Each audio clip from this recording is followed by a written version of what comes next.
What's up, Moose fam? Calling back here for a look at week 24 in the queue for the Halifax Moose. We're gonna do what we normally do. We're gonna take a look at the last. It was only 2 games this week. We'll take a look at the last 2 games, and then we'll be back for a chat. So, if you're watching this after after it's been live, just fast forward about 10 minutes or so, and that's when we're going to be chatting. I got a couple people joining me right away, so it should be a good discussion. Enjoy the recaps and chat soon.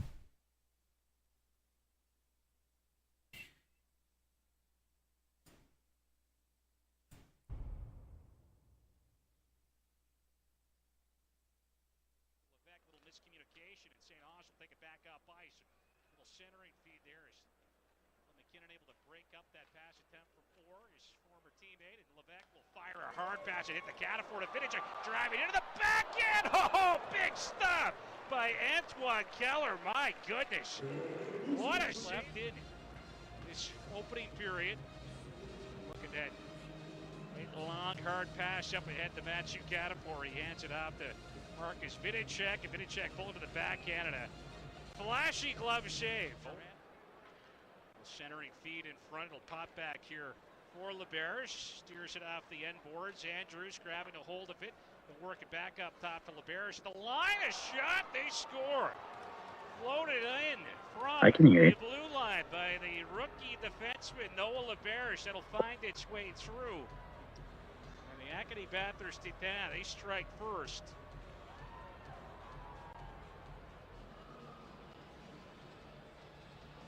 In transition, getting out to neutralize, getting roughed up though as Clemens closed on him. And now back the other way comes Lallier. A pass across.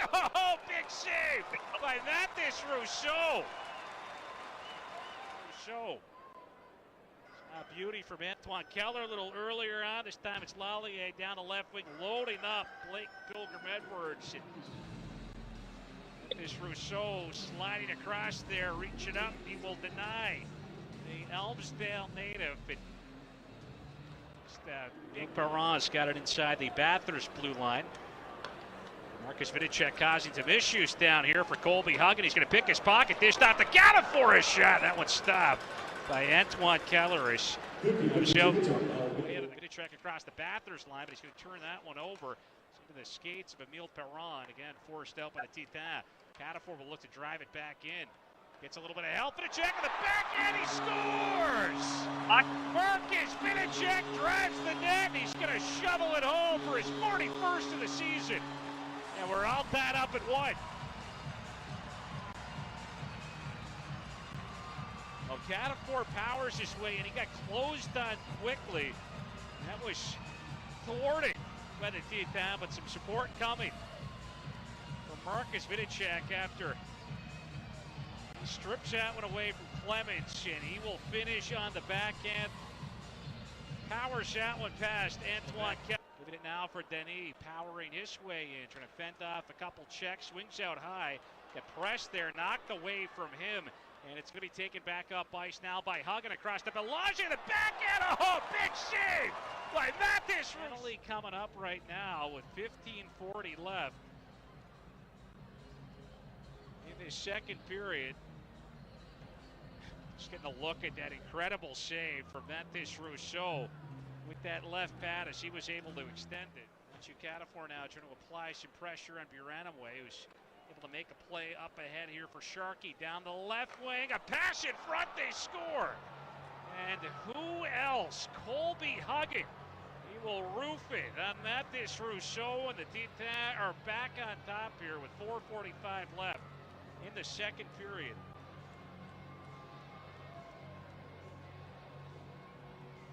That is Colby Huggins' 25th goal of the season and his 8th. Mooseheads outshot right now 23-12. Just 20 seconds left in the second period. Up ice, Bobby Orr across the line. He will hand off. Lallier, a shot, he scores. Alexandre Lallier drives in. He's going to snipe his 10th of the season, and with 13.3 seconds left here in the second period, the Acadie Bathurst Titan are now up by a couple. They've got a 3-1 lead. Nice again, trying to knock it back into his own end, and that was read this time by Rollins to Pilgrim Edwards. Fires one right on. Stopped by Rousseau. Another save there as he kicks out that right pad. And now Crosby able to use his long reach to poke it out, and he gets hit out there. Big collision with Lallier. Those big impacts here tonight. I'm involved with Blake Pilgrim Edwards back in the first period. Pilgrim Edwards catching some big time error, and a big reverse check there from Lallier. Get knocked over there. Ran into Reynolds, and it's going to be Dylan Andrews in transition for the Titan. And he's going to power his way in, trying to pull the forehand, and Rousseau keep him with him. So off of this face-off, Clemens trying to freeze it up. It got knocked away from him. Jake Furlong, he'll wind and fire, rips it on. And again, just seems like... It all started in our kitchen. Just us, giving the best fades in town. Today, He will line up against Preston Lounsbury, flanked by Jan Spreiner and Peter Reynolds. These two were line mates with Denis earlier on here in the second half of the season. On it back in his own end, handing off here for Schultz across the red line, dumps it in. Spreiner trying to give chase after it. Sump got to it first, and now Denis with a big hit down there in the corner. And now it's Lou Felix Denis up ice for the Moose. She will cut at the line, dropped off. Spreiner rips one right onto the paddle of Steinman, going flying right there. The line held there by Moncton and Grenier. He'll try to gather it up, works it down over the corner here in the Moncton end, puts that one off the outside of the net. Picked up here by Loshing, up top, a shot. That one will be absorbed, and he dropped off to Reynolds. Peter Reynolds taking a look here as he jams on the brakes, up top, heavy shot right there, loose behind Steinman. Quickly on it there for Halifax. He will play it back off for the captain, and Furlong in a good battle there with Caleb Denoyer. Wildcats come away with it. Zielinski, he'll just kind of throw one on a dribbler. He'll skid it across the Mooseheads blue line. Over now for Loshing on the right side. Loshing, he's got Denis applying pressure. He'll play it back up top to Moran. A shot, he scores. At the end, Moran, he'll put that one on through a screen, and it's a C&I shot to the back of the net. And the Moncton Wildcats are going to open the scoring here on the power play.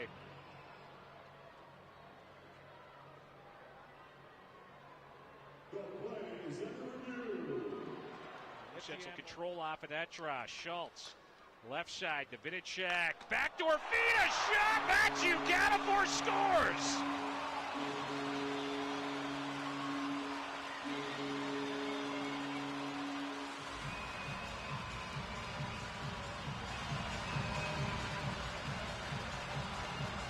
Great setup right off of that face-off. What a pass. Double minor to Riley Sampson for the high stick. Marcus Vidicek will take this face-off. Mooseheads control off the drop. Brady Schultz at the line. Right side to Cataford. Back to Schultz. Lets it rip, and it's going to be stopped by for the Mooseheads. Assisted by Marcus Vidicek. Terrific pass in that one. Cataford's got it. He will move it now for Brady Schultz. Right side to Cataford. It's going to be thrown wide of the net. It's loose down here. Vidicek heads after. Comes back up top to Schultz at the left point. Looking in front for Denis. Scores! Lou Felix Denis, the redirected by the Mooseheads, are on top for the first time today.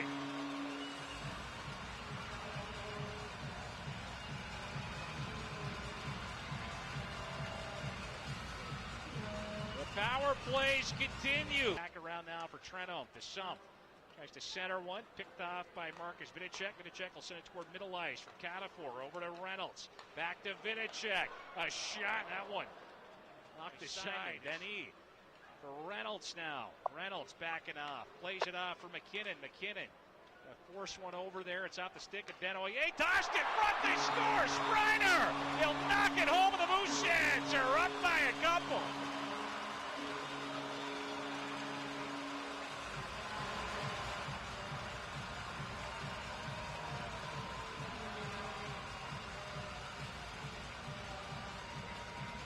Go to the front of the net, good things happen. 13th of the season there for Jan Spreiner. Redirect there, it's going to be kicked wide. Cataford battling in front, and it was just sent wide of the net. As Mueller, he's got it now, stripped away though, Vinacek in the backhand, it's Diamond, sprawling out, he's going to reach back with that left pad. Jack Martin continuing to pour. He's off the net, this Rousseau's right, Jake Todd in there to take that drop, but the Wildcats will come away with possession as Boutin dishes off, Mueller, chance in tight, a big save there. To neutralize, and the stick there of Lounsbury goes flying furlong. Keep it to the bench. Didn't mind kicking that one other way. Chance in front now for Cataford. Oh, Stuyven sprawling extends that pad. That'll stay out. And now a scramble here in front is Cataford. After it, Guilfoyle work down below the goal line for Mueller. Mueller will play it up top to Morin, across to Grenier. Grenier lets a shot go. And that was sent wide. Net empty. Extra attacker out here for the Wildcats. They're going to scramble down around the blue paint. Rousseau. 0.8 seconds rather, as a little bit of time does go up. Mooseheads knock it out to neutralize. Off of that face-off, and that is going to do it. Knocked wide of the empty net by Vinacek. And the Mooseheads, they take it here today, a 3-1 final. A win on home ice, number 40 on the year for the Herd. It all started in our kitchen. What's going on? Not too bad. Did you unmute yourself? I didn't. What's up, Dylan? How you doing, bud? For the second time. Not too much. One of those days. I'm tired as hell today, man. So tired. How'd your day go? Not too bad. No. We got Steven joining us here. We sent the link out to him. Just waiting on him to come by. What up, Tom? How you doing, bud? I'm glad you can join us. I'm just writing something here.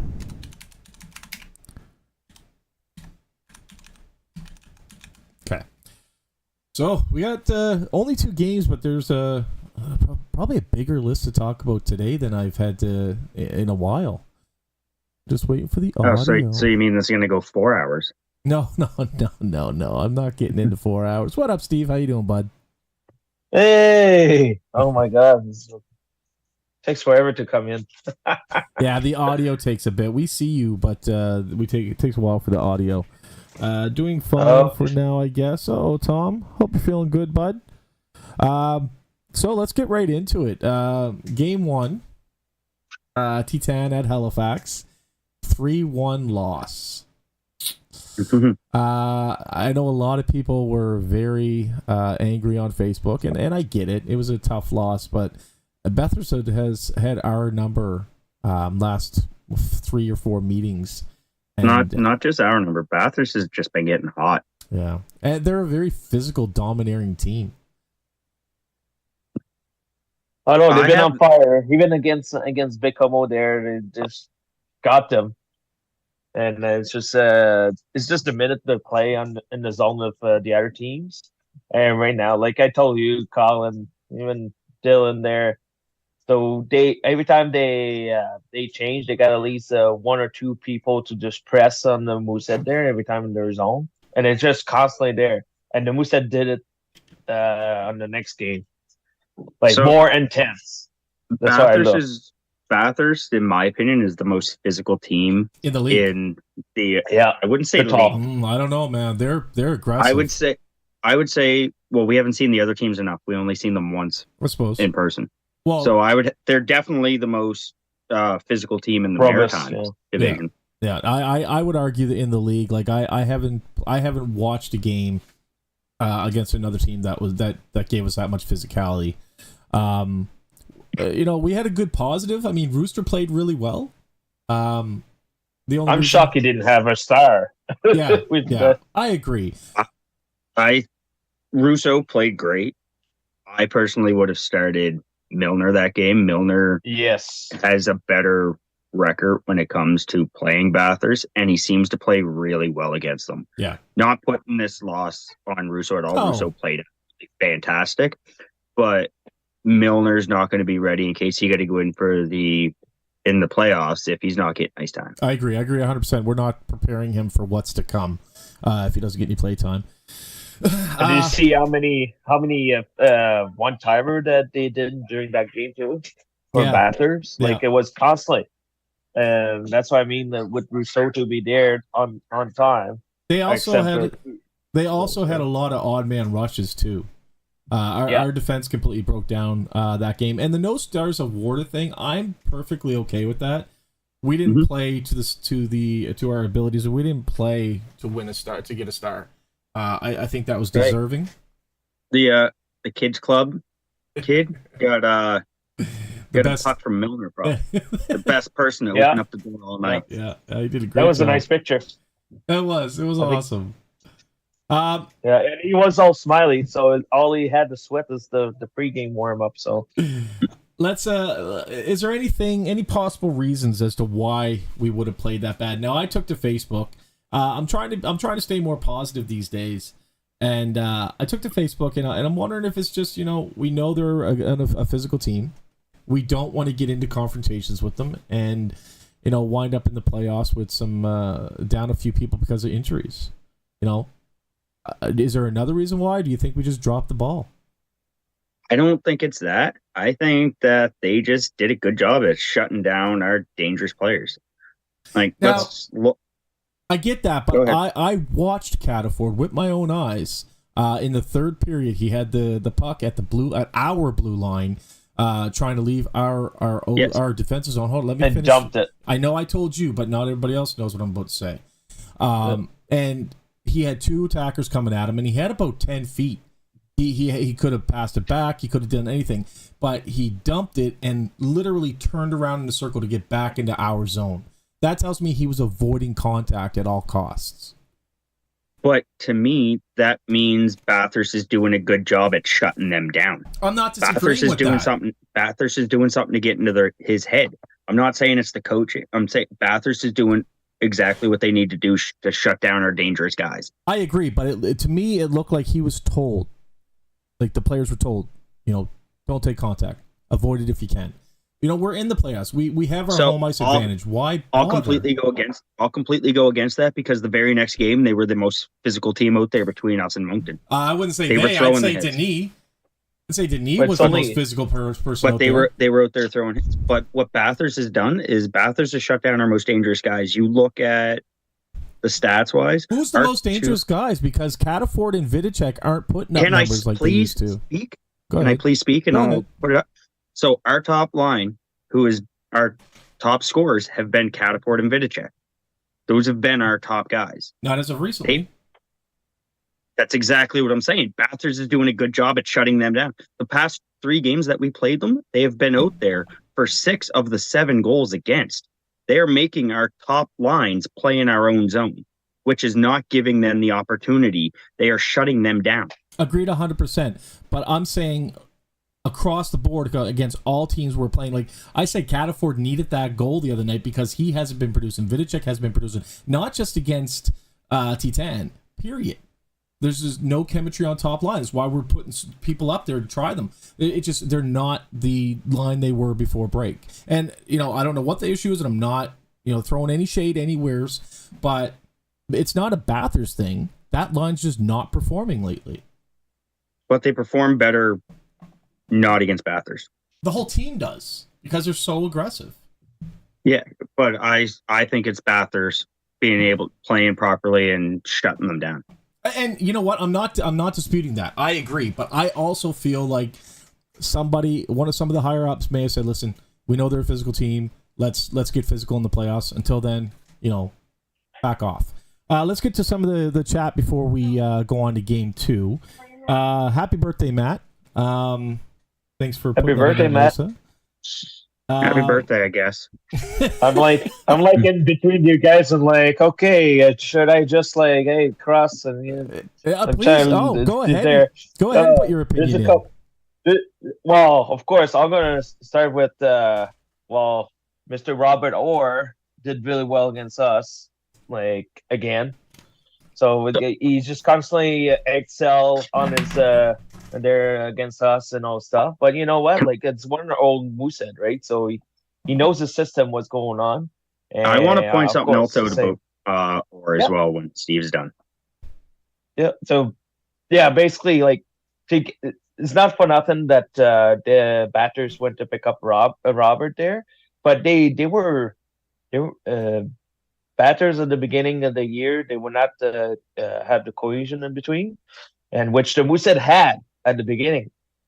And it doesn't matter. We were top of the CHL, and now we're seeing because the whole goal of the season for each team is to build a cohesion to get good in the playoff. And when you get the puzzle piece, like you say, now they get their puzzle piece for Bathurst, they're going to be a dangerous team against us.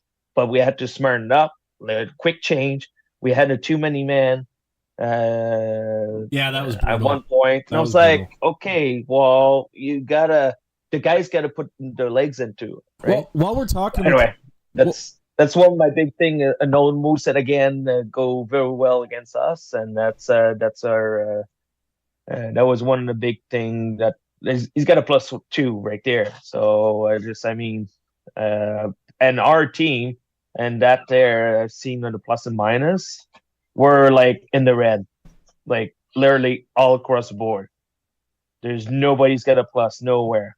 So on our team, no, because our only goal was on the power play. Yeah. Exactly, and Keller is just the best number of us, right? He played well. You don't play. You don't make him move. Like the only goal that score against him was Vivicek, and that goal was a back end. Yeah. It was a very it was an often unorthodox shot too. It was just and it went off the defender's stick too. So so it was just it was a good goal, but they well, he wanted to back in it. Yeah, it's just he wanted to put it on. He wanted to put it on net. What did you want to say about Orr? Yeah. So the one thing that I noticed, and he's really the only one that I picked up on doing this. And Colin, I told you at the game, during warm-up, everybody's skating around, they're shooting the puck and stuff. Orr was right at the referee circle, right by the timekeeper's box, watching where every single shot went on Russo. Everyone. That's all he did majority of the warm-up. Whenever Russo was in goal, he was right there watching it. Nobody else did it. Nobody on our team did it. He's the only person I've seen do it. I've seen other people do it. Usually I notice the backup goaltenders doing it because goalies can pick up what other goalies can do. But or sitting there watching him, you could definitely tell he was studying on where to place the shots, and it was information that he was feeding his team. Yep. Yeah, I see that. Yep. Just want to get back to the chat here. Tom says, what is your take on when we were down 3-1 against Titan and we got a power play? Would you have pulled Russo for an extra attacker for a 6-on-4? If we scored, we would have been down by 1. What time? I would. At what time was that, though? It was right at the end of the third period. Yeah, then 3 minutes left. Yeah, definitely. So, were you about to? Are you, Dylan? I would. Yeah. Mm-hmm. Yeah, I was saying it there. I was surprised that they waited that long to keep him in. Mind you, we have to have control of the puck before we do something that gutsy. Yes. No, they could have done it right off as soon as the guy went in the box. He could have pulled him because the face-off happens in their zone. Oh, I see what you mean. Yeah, but I mean, maybe Midge wanted to make sure we had possession before he pulled it, right? There were a few times where we had possession though, and they just kept them in there. So I don't know what the reason was, but yeah, I think 6 is better than 5, right? So I mean, it's a good question. If this okay. But did you hear on that note? Did you hear about what happened? I know it's NHL, but was Minnesota Nashville? In overtime, they pulled their goal. Yes, I did. Minnesota needed a point, and they pulled their goaltender in overtime. That's pretty. So do you think we're going to see that in St. John's when we're going to play against them? No. Matt says T10 would have scored on us for sure. They kept control of the puck. You need to be smart when pulling goalies. Need every opportunity to get that goal and not give it up. I was talking about the power play. Yeah. I agree, but at that point, with 3 minutes left, you really have nothing to lose. It was 6 minutes left, by the way. Right. Tom says it was 6 minutes left. That's a little different. What was it? 6 minutes left. I'm going to check that. Different. Yeah, I'm doing the same thing. Yeah, I thought it was a little bit later than that. I didn't think it was 2 minutes left. Eden says, Keller, We need to get traffic in front of him. He can't stop what he can't see. That's something we haven't been doing all year, is sitting a body in front of the net. And we've talked about it on the channel before, as it's something we need to start doing, is putting bodies in front of their goalies. It was about 5 minutes left. 5 minutes left, okay. Yeah. And then 5 minutes and Mimumbawe and Cataford took their penalties at the with just under a minute left. Yeah. Steve, Lindsay says you didn't get the memo about the blue jerseys. Oh. It wasn't something decided. I wore it, and Dylan never wears his jerseys on this, and then he's seen me wearing this, like, oh, now I'm going to have to put mine on. Do I have a blue jersey up down below? I'm going to go check for a blue jersey. Give me a second. Yeah. All right, wait. Count, I don't know. I can still hear you guys anyway. You can keep going. I can still talk, too.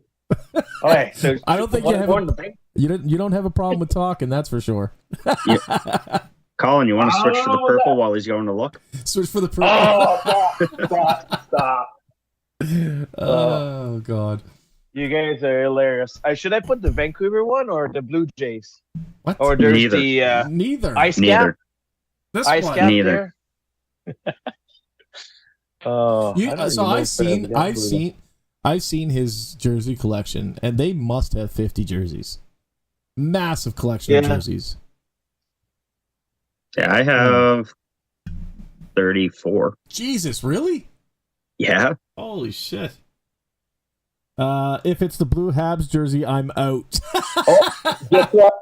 Guess what? I'm going to wear number 9 from the Moosehead. I'll give you a hint. His first name is B, and his last name is R. Dylan, you should know that. Number 9. Oh, I forgot Tom is a Toronto fan. Oh, is it B? I'm trying to remember. Is it B? Oh, anyway, I'll put it there. You know how weird it is listening to you chat and looking at Hal? Oh, what? Where's the jersey? All that? You don't even have a jersey on. Yeah, but just a sec. I'm putting it on. Andrew Ryan, sorry. Oh, yeah. Start with A-R. Yeah. That's BR for no, sure. A-B. French people, A-B. man. A-B. French people, I tell you. Oh. He goes BR. For some reason, the only thing that came into my mind was Burt Reynolds. It's the... Yeah. It's all good. I got the blue on there, so it's good enough. I don't have the blue vintage here. Trevor says Andrew Ryan, too. All right, so let's get on to game 2. Cats. Double B. What was that? What'd she say? Oh, she's just on her own world. She's doing paperwork. She's doing invoice and stuff like that. So anyway, she always work every time we go and chat like that. I'm like, okay. So Cats at Halifax 3-1 victory. I absolutely love, and I really hope the Wildcast guys are listening or watching. I absolutely love beating you guys, especially in our barn, because it's been split.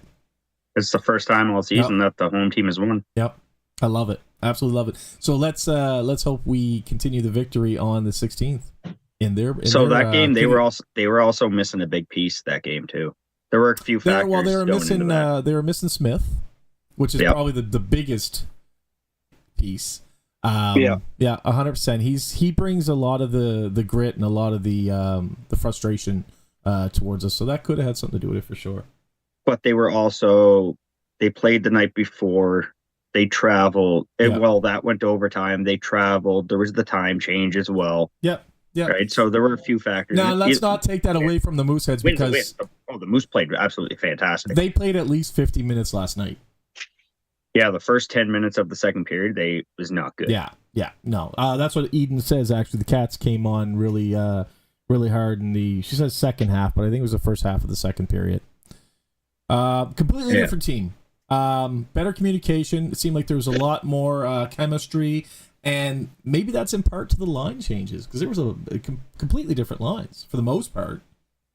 For quite a bit of the game, yeah. Yeah, we had Kilfoyle up top with our strong line. We had we dropped Levesque down to the third line, and then the fourth. Yeah. And then what was second line? We had Denise, Briner, and Reynolds. Yep. And Spriner's typically on third line. So they shuffled it around a bit, and it seemed to work for us. Denis been on a hitting streak, man. Putting the Denis, Spriner, Reynolds line back together was probably one of the smartest things that they've done. I agree. They shouldn't have broken up to begin with. Don't forget, we scored 2 power play goals too. Yeah, there were 2 power play. Yeah. So that makes a big difference. Assists. Yeah. Yep. They shouldn't be taking penalties against us, but to be honest, like we had penalties on them, and their power play is better than ours, like much better than ours, and we were able to shut them down.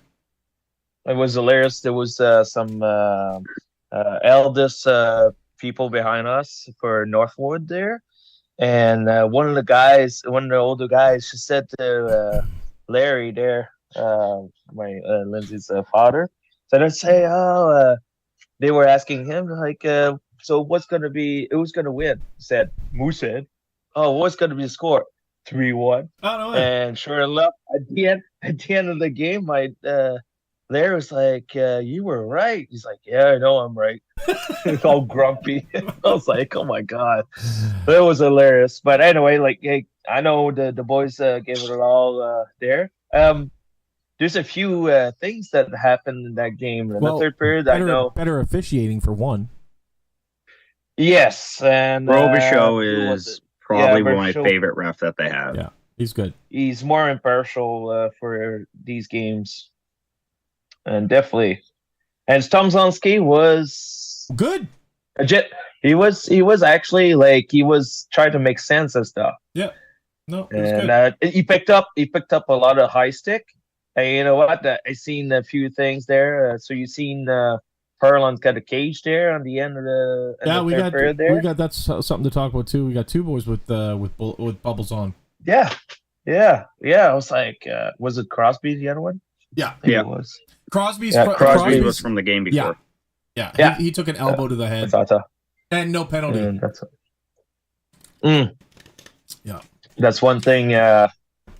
Was the other referee there, Baco? Yeah. So I think he missed that. I really hope. Speaking of officiating, I really hope that there was complaints put in for Game 1 this week against the Titan, because those 2 referees were horrible. I'm not saying that they liked one team more than the other or anything like that. Just there was a lot that should have been called, not could have been called, should have been called, that wasn't. And it was on both ends. Yeah, definitely. It was not constant. Like every time a slashing happened, somebody was penalized and the other one was not penalized for the same slashing. I'm like, well, if you call a slashing on one end, and you have to call it on the other end, and I think that's exactly what happened in that game against Moncton. There, everybody had a standard, and it was quite fair for everybody. It could have been both ways on that game. Yeah, because Moncton was out of gas in the third period, like you say, Dylan. They played the night before. Yeah, big win, right? So we needed that. Yeah, exactly. Definitely needed that going into the leading in towards the playoffs, and it helps spread our lead against Moncton. It didn't feel like we had 10,000 people though. Oh yes, it did. Oh my god, yes. Oh man, I found the crowd pretty electric there. At one point, it was, and the kids always start screaming. It was great. It was a great feeling in the Scotiabank Center for me. Thanks, Colin. I screamed too. Yeah, I know. Big kids. So that win right there. All we need is one more win, and we clinch the division and keep second place in the Eastern Conference. Well, with the remaining of the games, it's against PEI and the 2 St. John's. So we need Moncton to lose one game. Moncton and St. John. Oh yeah, yes. Yeah. Or we need Moncton to lose one game. Exactly. Yeah. So we need to win one, or Moncton needs to lose one, or both. Yeah, Hicks refusing to drop the puck. My God, that pisses me off. He's the worst for that.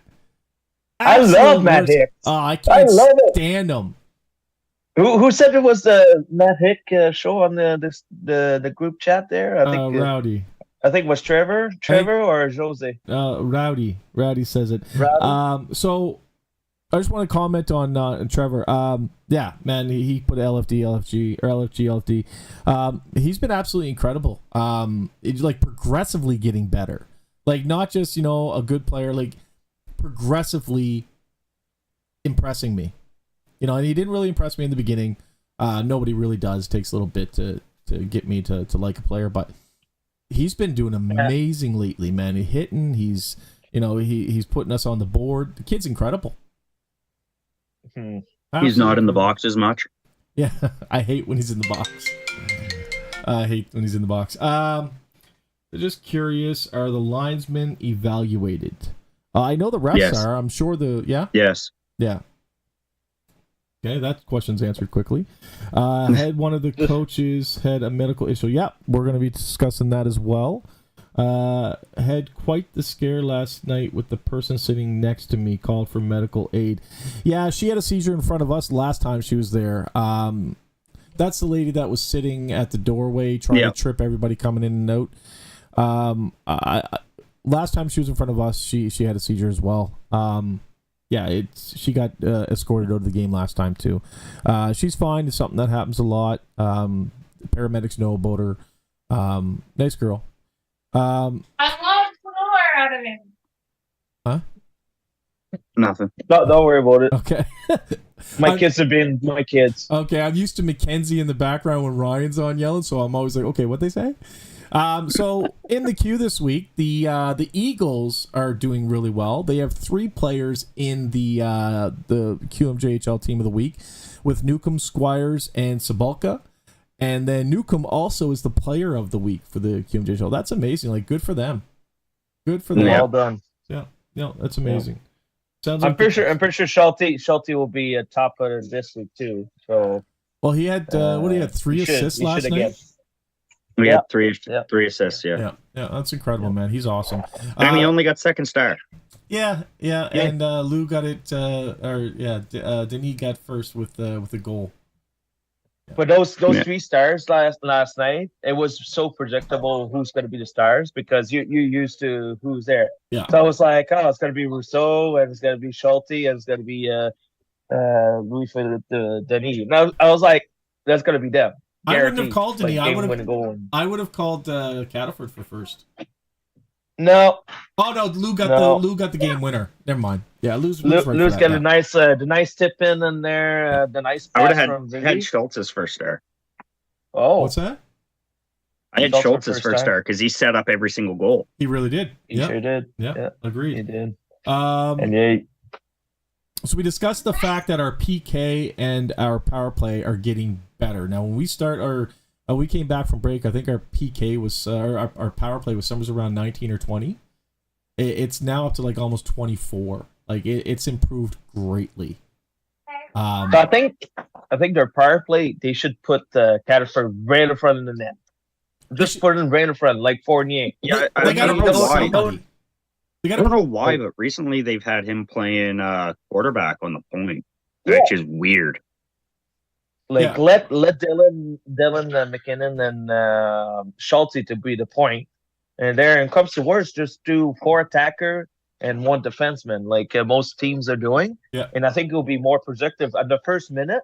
And after the second minute, you just put 2 defense right in the quarterback, like you say there. Well, I think they'll do the best. That's usually what they do. They usually go with the 4 forwards and 1 defenseman for the first power play, and then the second power play is when they throw the 2 defensemen with the 3 forwards, because that's usually when the power play is ending. So they want to have the 2 defensemen out there.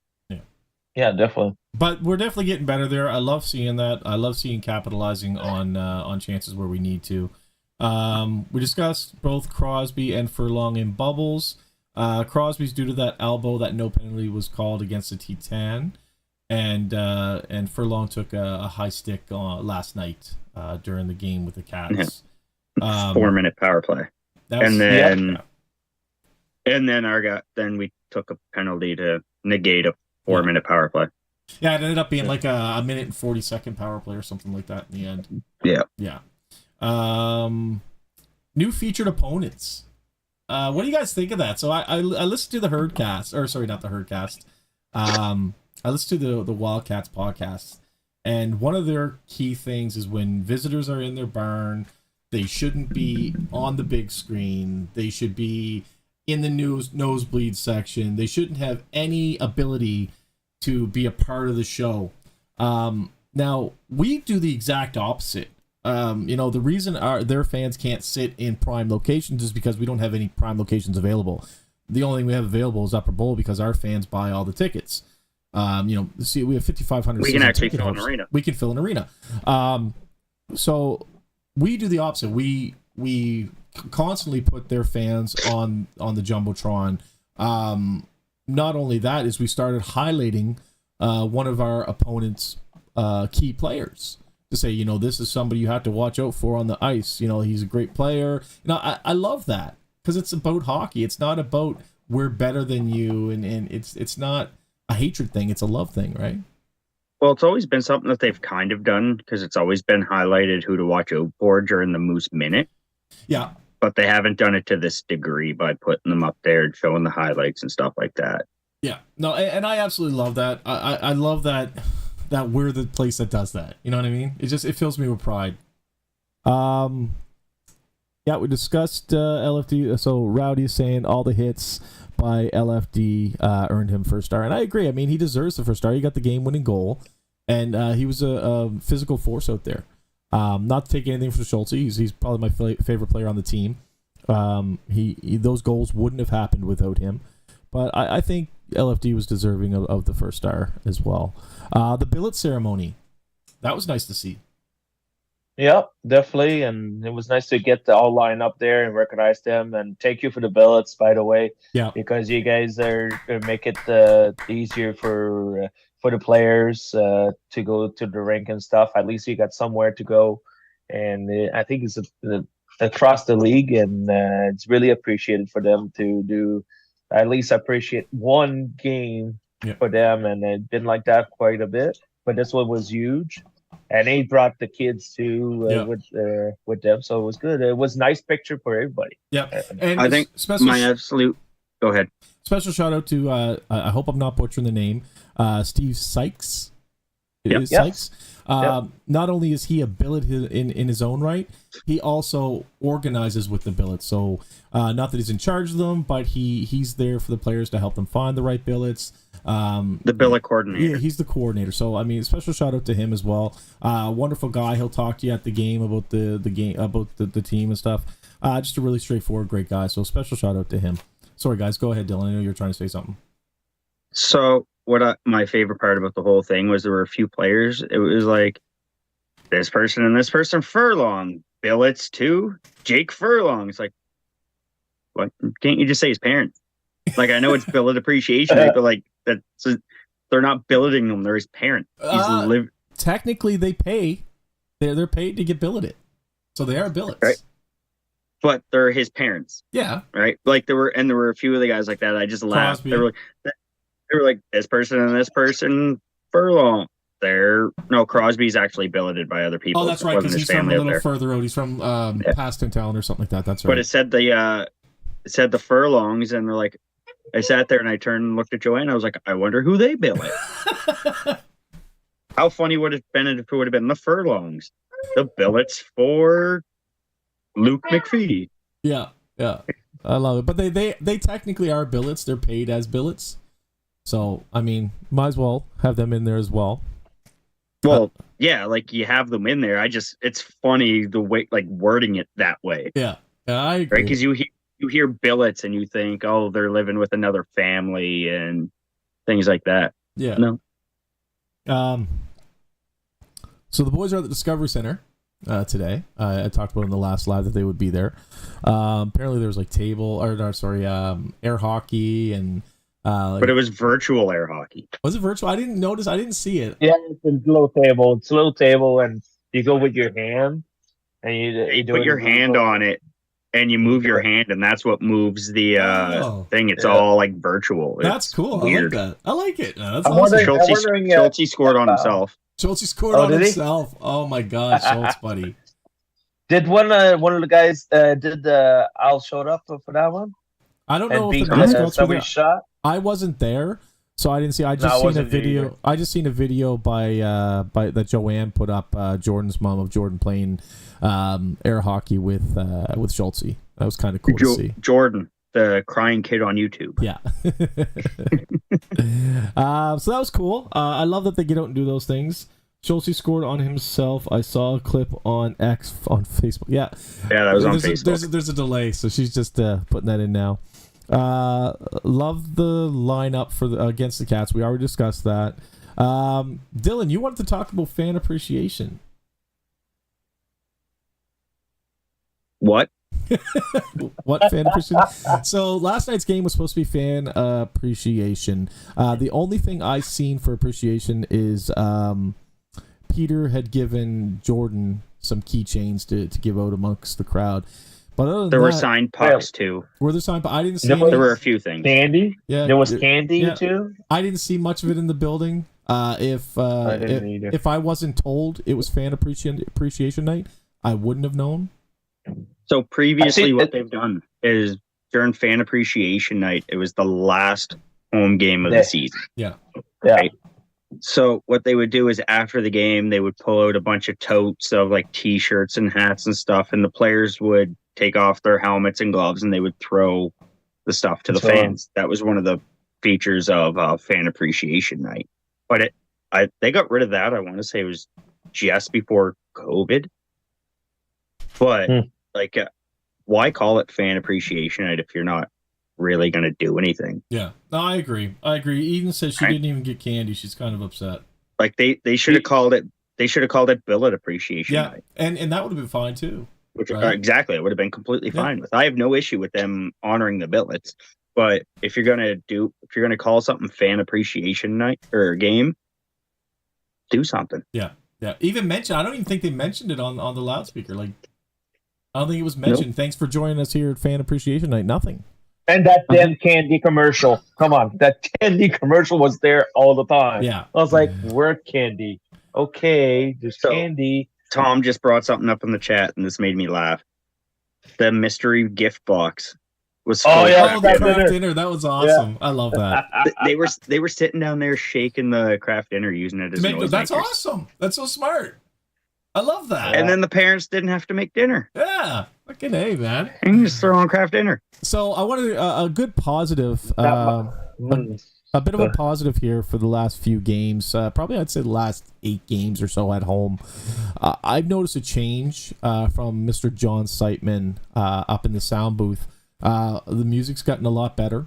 But not only the music, the impromptu sounds and songs that we're starting to use that we see on NHL. Like Rooster makes a good goal in here.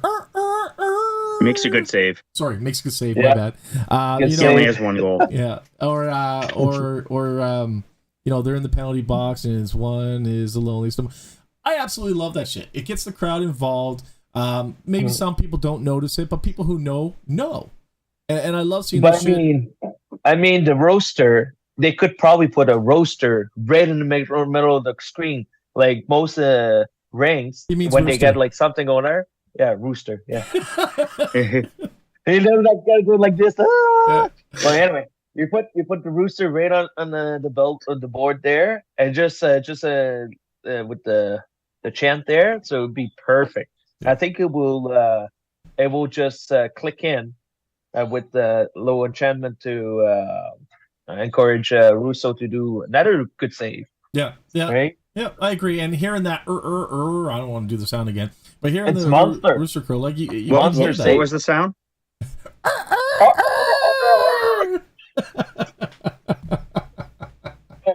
That's the turkey. Sorry. Yeah, that's the turkey. Fuck. So Milner, that little genius, made it on the list for most dedicated student athletes in the QMJHL. So that deserves a good round of applause, man. Yeah. Got to have a plan after hockey, man. It doesn't work out for everybody. Not saying he's not a great goalie, because he is, but the percentage of people who move on from the QMJHL to NHL is extremely small, the 1%. So it's always good to have a backup plan, and that's why the Q pays them in education, right? Yeah. Trevor says he feels appreciated with the gummies. He likes his gummies. I'm hoping Krista got a couple of those gummies to take home and freeze dry. Those are huge. They're like this big, man. Yeah, no, I didn't get one. No, I didn't get one. I didn't even see where they were. Like I said, if I wasn't told it was fan appreciation, I wouldn't have known. Well, that wasn't even part of Fan Appreciation Night. They were just doing that as a promotion. Oh, okay. I thought they had it there because it lined up with that night. No, it was just a promotion. Yep. That's why I was kind of tired of that commercial there. Well, Eden thought about something a few years ago that she's bringing up. You go right ahead, Eden. I had two ladies talking all night a few years ago. Okay. It's going to be a story, I guess. She can't come on here and talk, but now she's going to put a bunch of things. Let's hear it. I'm ready for it, Eden. Let's hear it. I'm only messing with you. I'm waiting. There's a delay and yeah. LOL. Do, do, do, do, do, do. You know what? Real quick shout out to Eden. She's a good sport. She takes a lot of heat in the groups and stuff. It's all love. It's people just messing with you because we like you. But you take a lot of heat and you're a good person for it. So I appreciate you, Eden. And I'd love to hear anything you have to say. Timmy. Colin didn't pay. Colin didn't pay for the rights for Timmy, so we can't do that. No, I didn't. We can drink it. Like you gotta hide it a little bit, or just unknown name. Exactly. Place where I get a drink. All right, until Eden's ready. I don't know what her point is, but we're gonna move on until she's ready. There, the guy who predicted Jordan Dumais' return, Aaron Portzline. So he's not so much predicted. He's an reporter in Columbus. Okay, all right. So he was actually reporting on it. He also says that Jordan won't return until playoffs for the Q. Well, he's not skating right now. No. If that's the case, he may never break the goal record. That's all right. Well, yeah, because he won't. If he's not coming back next year, he won't break the goal record if he doesn't get on before the end of the season. So yeah, that sucks. He'll end it with a tie. Yeah, which is fine. I hate to see that. Either break it or don't. It's. Did you guys see the other record breaking in the queue there? Mr. Rousseau. He had 8 shot on one season. William Rousseau. William Rousseau. Yeah, William. Yeah. Did he break a record or does he hold the record? He did. Like for this season. Well, he broke it. He holds the record all-time record. He holds the record Good now. for him. Yeah. 8. So I hope his non-related Russo will think about it like, oh, well, I'm going to do that in the playoff and do it. Oh, yes. Like, that would be great motivation, right? Yeah, 100%. So, quick shout out. Thank you, Susan, for reminding me. We have a new Moose fan that was just born yesterday. Any guesses? Yep. Yeah.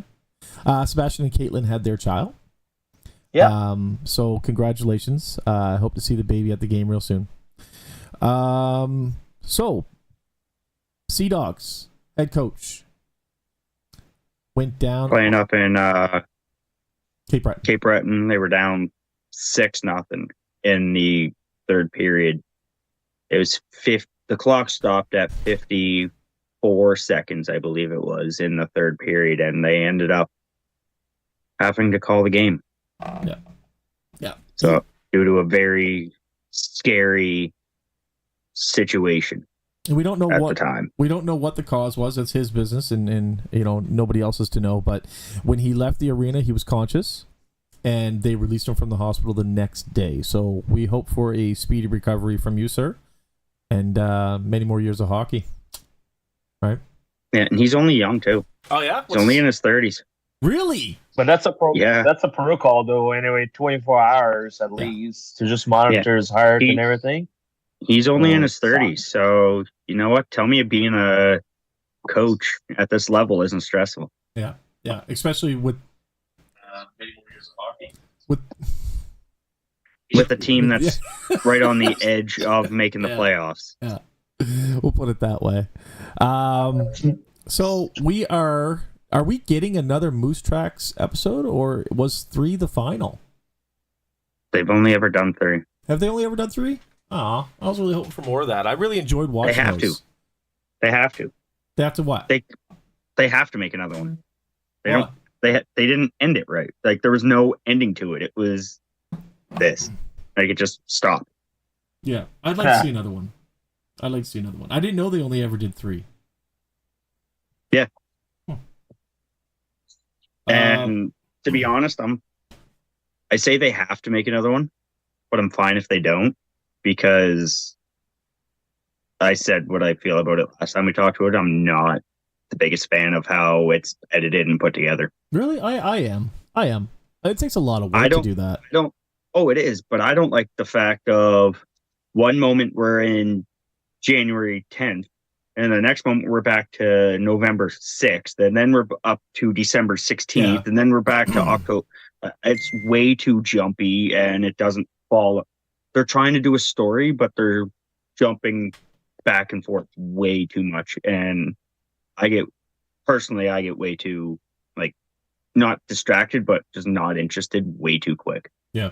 So you know why they're doing this, huh?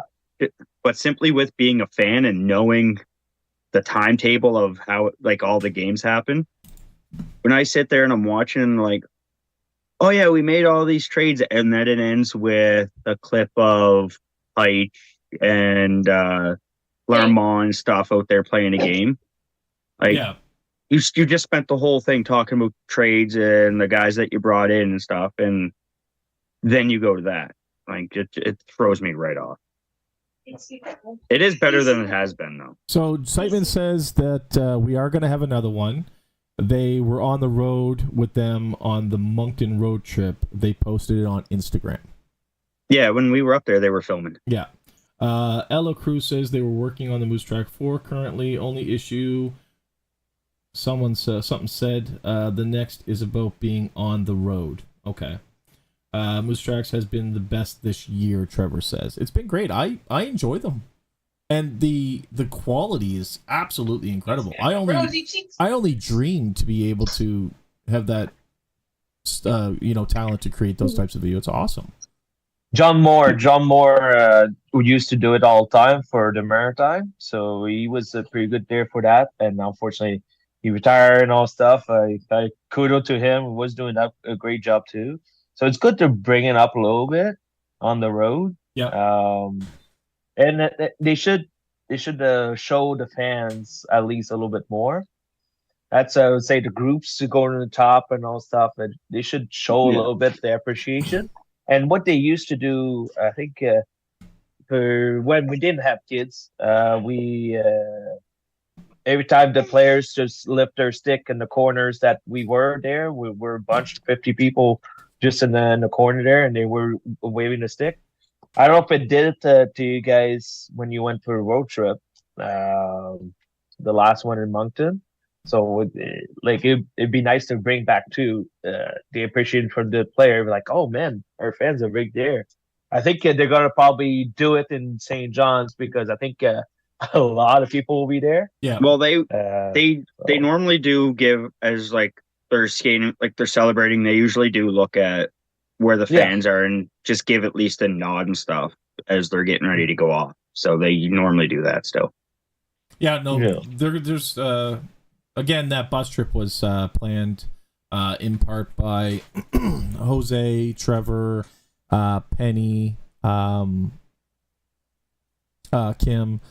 A lot of people got behind that to make that happen, and I absolutely love that our fans took that upon themselves to do. It's a great job. And that's happening next weekend or next week. Next week, yeah, for the St. John's road trip. And if anybody wants to go to Moncton, I believe there's a fan event planned for that. There's just a group who's going type thing, but in their own vehicles. In their own vehicles, no yeah.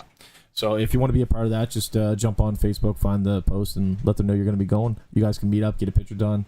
That type of thing. Sit with familiar faces, so and so. Just real quick, I want to touch on some upcoming guests. We've had some fall through for us, scheduling, so on and so forth. But we get some pretty good ones going. We're still waiting on the team from the Scotiabank Center. What's the name of the company? Events East. Jill and Max will be coming on. They have their questions. It's just a matter of getting the scheduling right. I spoke with Harlan Hayes. We missed our connection. He was supposed to be on tonight, but he's got his own thing going on, and I wasn't feeling good after the game last night. So he will be on. He is our first backup goalie for 94. It'd be nice to get his take on the Mooseheads from then till now. I also spoke with Brian Urquhart, and he agreed to come on the show as well once everything dies down from the playoffs and such.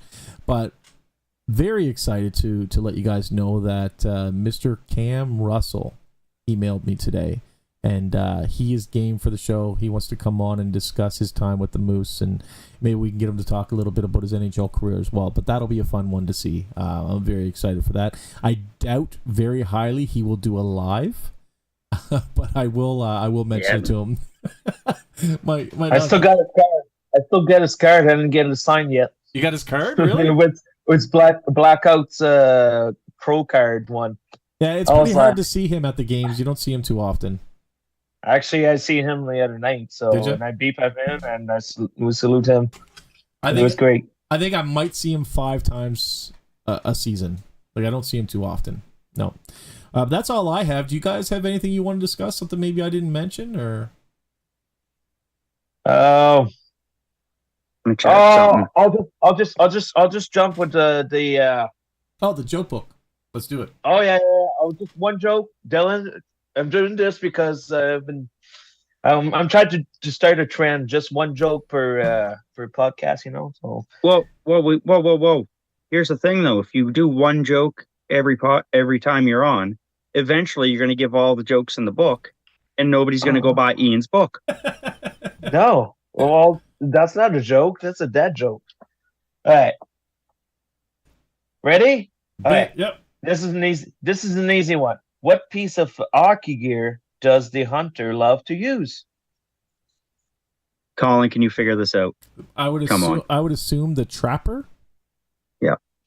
Bing, bing, bing, bing, bing. Okay, you're a winner. There you go. That's my joke. That was a good one, though. That was a decent one, actually. Yeah. All right, is that it? It's still a dad joke, right? So it is. I like it. He's a good guy. I absolutely love Ian. Ian's the type of guy who I think would give anybody the shirt off his back if needed. Everybody's answering now. Oh yeah. So I want to throw this out there. Mooseheads still have a chance to finish second in the entire league. Yep. Really? Behind Bay? Yep. They need two behind wins. Bakemo. Really? No, I'm saying in the entire league right now, Drummondville is ahead of us with 90 points. Randa has 89 points. Mooseheads have 88. Yep. Granted, they have 2 less games played than us, but there's still a chance that it happens. That'd be nice. Still a chance. We finished second in the league behind Quebec. So, well, that'd be nice. There's still an opportunity. That's a great possibility for that. But we're pretty much locked in with home game. T10, eh? Almost. It's not likely. It would take a bit. Yeah, it's not likely that we'll play anybody else. Yeah. They are 6 points behind Cape Breton and Chicoutimi. However, both of them have 5 games left. So if Cape Breton and Chicoutimi win 2 more games each, then we're playing Bathurst. Yeah. And that's if Bathurst wins everything. They would finish at 75 points. John says we have the 2 teams ahead of us for second have much harder schedule for the end, so we have a good chance to jump ahead. But that's what we were saying about Chicoutimi and Bathurst too. Chicoutimi has a much harder schedule ahead than Bathurst does, and Chicoutimi has been winning. Chicoutimi just beat Bakemo twice. Yeah. All right. Bathurst is heating up at the right time. Chicoutimi is starting to heat up. Bakemo seems to be falling off, which is could see an upset. They started falling off once they lost that defenseman. Yeah. That was the start of their downward trend. but we could end up seeing could see a few upsets in the playoffs. That's for sure. Tom says we'd have to play a full 60-minute game every game. I think we just have to play one more minute than the other team, personally. Yeah, definitely. Yeah. Do you know what I think? I think we just need to score one more goal. Yeah. Than the other team. I Doesn't think, matter if we play one more minute. Yeah.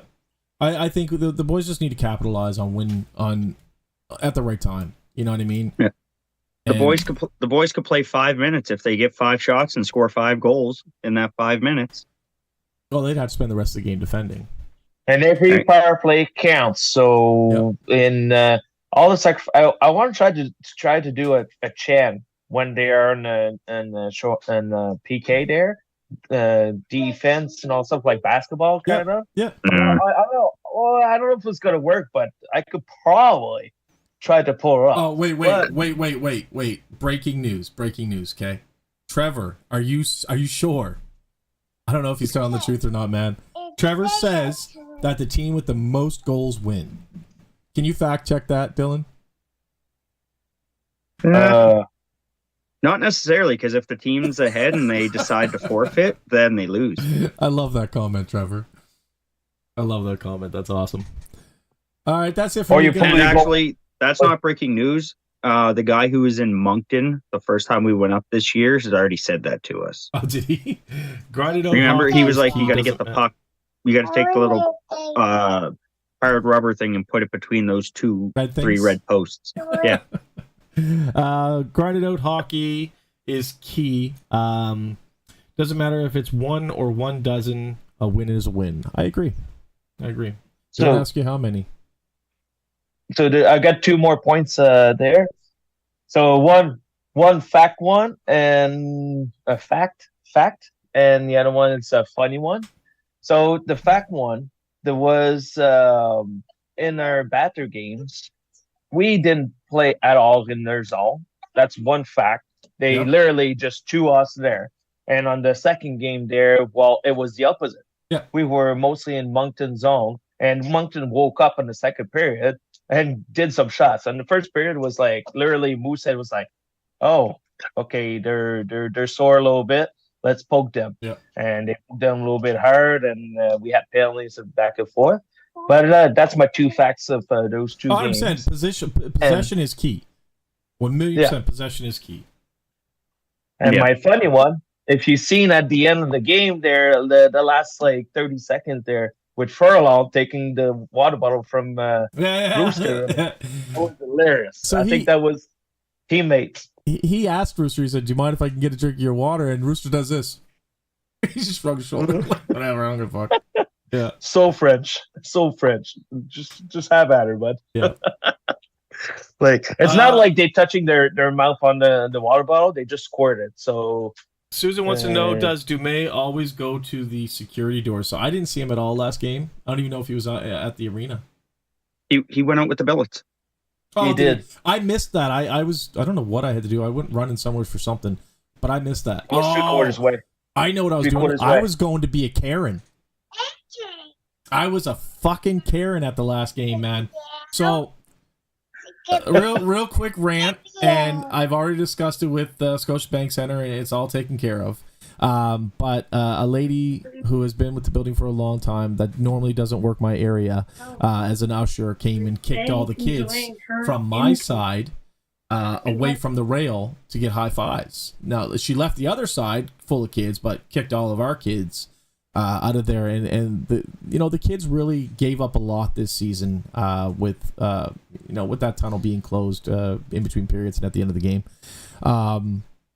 So my son loves going there to get high fives, and when he was told to move away from it, he came back to his mother and he cried. And of course, as a dad, I'm gonna go find out if there's some way I can fix it for my son. So I found Logan, and I let Logan know what was going on, and the lady had told me that they haven't been allowed to get high fives since Mommy, COVID. what that one is? And I know that. And I know that to be bullshit. Good job, right? Because we've been there. But it's been handled. I spoke to Logan. I spoke to Max, and I think that's going to be forwarded on to the usher. So it's not a big deal. But yeah, I was being a Karen while the billet ceremony was going on. Oh, how about the anthem singer? We got a new anthem. I don't like it. She was slow a little bit. The French was taken out of it. I didn't like that. I thought she was better than That's Bayless. true. No, he's a stud. I can't even say his I'm all flustered. Bayless, blah, blah, blah. Yeah, he's a stud. I absolutely love him. He gets the crew into it, or the crowd into it. He's a stud. Stud. And the Gomus go at the end. Yes, Come man. on. Yes, man. He's a stud. She doesn't. No, compare. in my opinion, she did 1,000 times better than him. Great singer. I'm not taking anything from her, but she's no Peter Bayless. No, she's not. She's better. In the Quebec Maritime League, hockey league, it should be bilingual. Okay, but in some of the French ones, they don't do bilingual. They just do French. They do at the end. There's three versions. There's who's the one? There's one that doesn't. There's one that does just French. Oh, she's the Thunderbirds anthem singer. Saguenay, Chicoutimi. I think they just do French.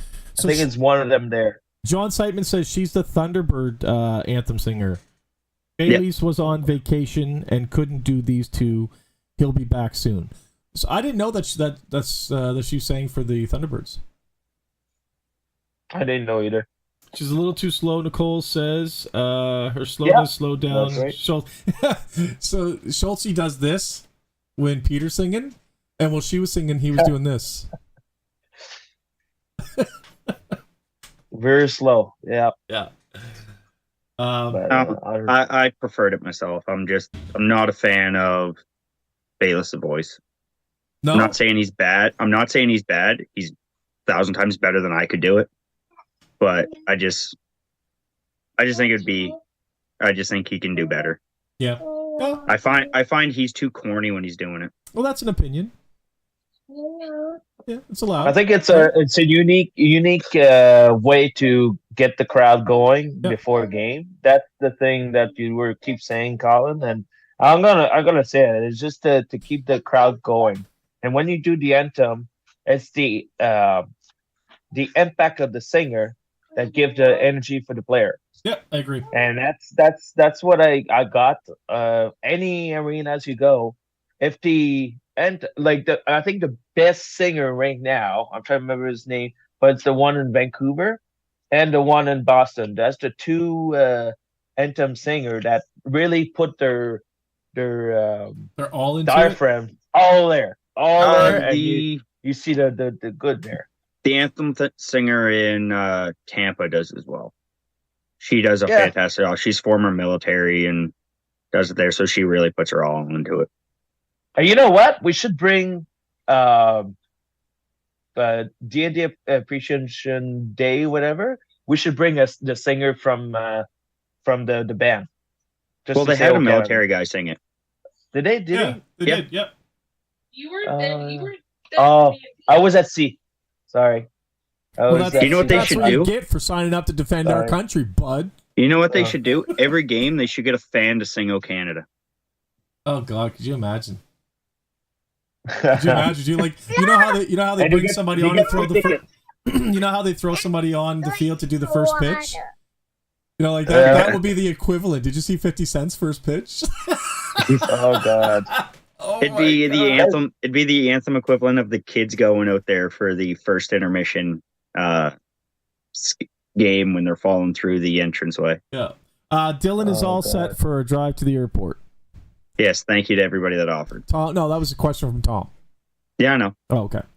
I was getting to it. But oh, that's good. A Big W Tyler to sing. I'd be down for that. Yeah, 1,000,000%. More Big Tyler anything, man. I love that kid. I love his energy. Yep. Did you see him on the bench last night? Absolutely, just full of energy, man. It was Cataford went off. Oh, God. Cataford went off and gave him a fist bump, and Tyler goes. He hurt his hand. Nicole says her husband will sing it. He's a great singer in the shower. I think what she's getting at. All right, guys, that's it for me. I haven't eaten yet. I'm gonna go eat. Great Sounds talk. like a you problem. Thank you guys for joining me. What's that letter? What's that letter? That's a W. Double V. You gotta be the corniest guy I've ever met in my life. I love it. All right, guys. Oh, it's He's just so corny. He has a cornfield in his backyard. I hope you're all healthy, safe, and happy out there. And as always, go Moose, go. Go Meese. Go Moose, go.